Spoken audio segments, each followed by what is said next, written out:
Ya, mahasiswa UI menjadi korban pembunuhan di mana motif pelaku menguasai harta korban karena terjerat utang hingga 80 juta rupiah. Kita akan membahasnya bersama Reza Indragiri, psikolog forensik. Mas Reza, selamat malam. Selamat malam. Mas Reza, ini kalau motif pernyataan dari polisi, pelaku nekat membunuh karena berhutang, kemudian iri melihat korban memiliki sejumlah barang mewah, diambil untuk kemudian menutupi hutang. Apa tanggapan Anda terkait motif terjerat hutang yang membuat seseorang ini nekat membunuh? Sampai tadi sore ketika saya mencoba menyimak pemberitaan, saya terus terang masih bertanya-tanya karena menangkap kesan adanya sekian banyak keterangan atau pengakuan tersangka ini yang seolah-olah tidak selaras satu sama lain. Misalnya, kalau yang bersangkutan memang secara sungguh-sungguh sudah punya perencanaan, jadi pertanyaan besar, kenapa kemudian korban itu harus dihabisi justru di tempat korban sendiri? Di tempat yang notabene merupakan daerah kekuasaan korban, itu satu. Yang kedua, kalau dianggap bahwa tersangka ini iri, kemudian ingin mendapatkan harta benda korban dalam rangka untuk membayar utang, pertanyaannya adalah memang seberapa besar utang yang dimiliki oleh si tersangka ini sampai-sampai kemudian gelap mata melakukan aksi pembunuhan. Yang ketiga, kabarkan bahwa sempat terjadi perlawanan, kemudian digigit jarinya, cincin masuk ke tenggorokan, kemudian tersangka menusukkan pisaunya secara membabi buta. Ini memunculkan kesan apakah ini memang sebuah perencanaan ataukah sebuah perilaku kalap karena korban melakukan perlawanan, lalu tersangka kehilangan kendali atas perilakunya sendiri, mengakibatkan penganiayaan yang sedemikian parah sampai kemudian korban meninggal dunia. Itulah beberapa hal yang menurut saya masih perlu dicek kembali kesinkronan informasi satu sama lain.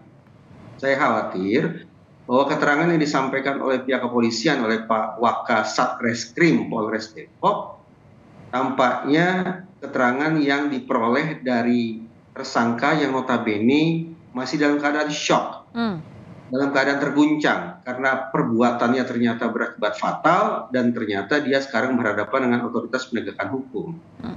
Kondisi yang shock itu yang barangkali membuat sekali lagi keterangan tersangka ini terkesan tidak sinkron satu sama lain, ada loopholes di sana sini yang perlu dicek kembali keakuratan dan kelengkapannya oleh pihak kepolisian.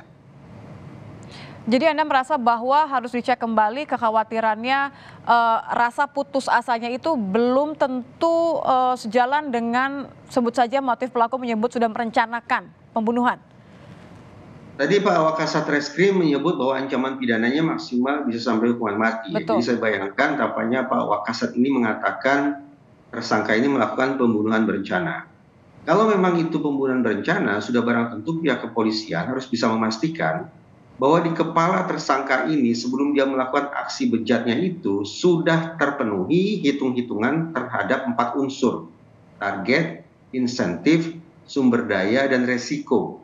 4 unsur ini sudah harus dihitung-hitung oleh si tersangka secara kumulatif, artinya secara keseluruhan sebelum dia melancarkan aksinya. Nah, kalau 4 hal ini sungguh-sungguh bisa diungkap oleh pihak kepolisian, lalu disampaikan ke publik dan sampai ke telinga saya pribadi baru teryakinkan betul bahwa perbuatan tersangka adalah pembunuhan berencana. Oke, jadi sampai saat ini dengan informasi yang Anda merasa bahwa Mas Reza merasa bahwa masih ada loophole di sana, masih ada sesuatu yang harus kembali dikonfirmasi untuk menentukan karena ini hukumannya sampai hukuman mati.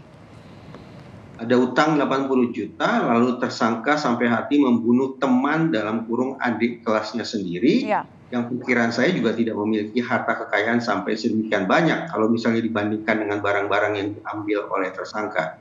Ya lagi, bagi saya masih merupakan tanda tanya, apa sesungguhnya motifnya? Apakah motif instrumental untuk mendapatkan harta, ataukah motif emosional, iri, cemburu, dan seterusnya? Apakah itu pembunuhan, ataukah penganiayaan mengakibatkan orang meninggal dunia? Itulah beberapa pertanyaan yang menurut saya masih perlu dijawab oleh pihak kepolisian. Oke, bagaimana Anda melihat kemudian pembunuhan yang dilakukan oleh orang di lingkungan terdekat? Karena keluarga menyebut keduanya ini dikenal baik oleh keluarga, dianggap abang sendiri pelaku ini.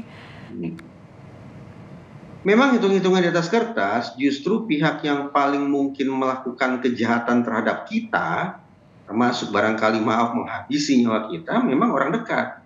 Kenapa? Karena orang dekat lah yang tahu persis rutinitas kita seperti apa, orang dekatlah yang berhasil membaca kelemahan kita seperti apa, orang dekatlah yang tahu persis bagaimana melumpuhkan kita, orang dekatlah yang tahu bagaimana cara memastikan segala resiko bisa dia singkirkan. Itulah yang sekali lagi menyebabkan mengapa justru orang dekat, alih-alih orang jauh yang punya peluang untuk menghabisi atau menjahati kita.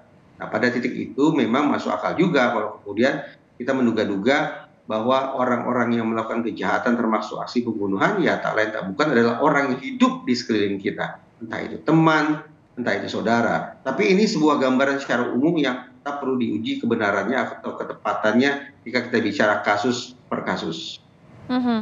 Yang juga menjadi pertanyaan dari pihak keluarga karena pelaku juga dianggap sebagai orang yang terpelajar, sama-sama mahasiswa, kuliah di salah satu kampus terbaik di Indonesia. Bagaimana Anda melihat profil pelaku? Profil sedemikian rupa justru mempertegas atau memperkuat tanda tanya yang ada di kepala saya tentang apakah ini sungguh-sungguh merupakan pembunuhan. Lebih-lebih apakah ini pembunuhan berencana. Adakah kemungkinan ini penganiayaan yang mengakibatkan orang meninggal dunia? Pertanyaan-pertanyaan semacam itu dengan segala hormat menurut saya masih belum menemukan jawaban yang memuaskan hanya dengan mengandalkan keterangan Pak Wakasat Reskrim. Kendati demikian, apa yang saya katakan ini bukan sebagai bentuk keberpihakan terhadap tersangka, tidak. Ya. Tetap saya memandang bahwa tersangka harus bertanggungjawabkan perbuatan secara pidana. Dan kalau memang yang bersangkutan teryakinkan melakukan aksi pembunuhan yang berencana sifatnya, maka sudah barang tentu hukumannya juga sepatutnya maksimal. Karena menurut Anda bahwa ada kemungkinan pelaku juga mengalami shock sehingga mengeluarkan pernyataan-pernyataan yang tidak seperti faktanya, begitu ya? Ya memang unit kerja di kepolisian yang mendapatkan tekanan atau desakan paling besar dari publik adalah unit yang menangani kasus-kasus pembunuhan, berarti reskrim. Barangkali ada tekanan yang hebat itulah kemudian pihak kepolisian menjadi terkesan terburu-buru untuk menyampaikan hasil investigasi mereka kepada media. Saya tidak tahu apakah isunya ada pada kerja penyidikan atau pada penyampaiannya kepada publik. Baik, terima kasih Mas Reza Indragiri, psikolog forensik sudah bergabung bersama kami di Kompas Malam. Selamat malam Mas Reza. Malam.